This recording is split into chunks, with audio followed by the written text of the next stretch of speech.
हम अपने गुनाह का बोझ नहीं उठा पाएंगे, चे जाए कि हमारे सबब से दूसरे लोग भी गुनाह में मुब्तला हो जाएं, वो भी उनका भी अजाब हम बर्दाश्त करें। ये बात बिलखुसूस सोशल मीडिया को जो इस्तेमाल करने वाले हैं अपने जहनों में रखें। ये सोशल मीडिया पे जो चीज़ चाहे आप लाइक कर देते हैं, जो चीज़ चाहे आप शेयर कर देते हैं, तो आप मर गए, टेक्नोलॉजी तो जारी रहेगी ना, ये तो ख़त्म नहीं हो जाएगी। सोशल मीडिया का ये तो चलता रहेगा।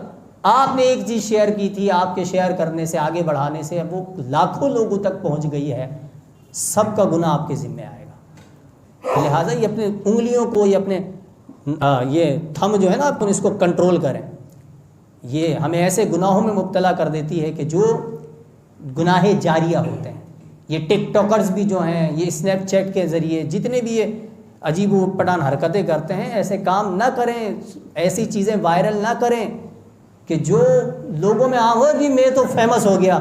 करीम हमारी हिफाजत फरमाए।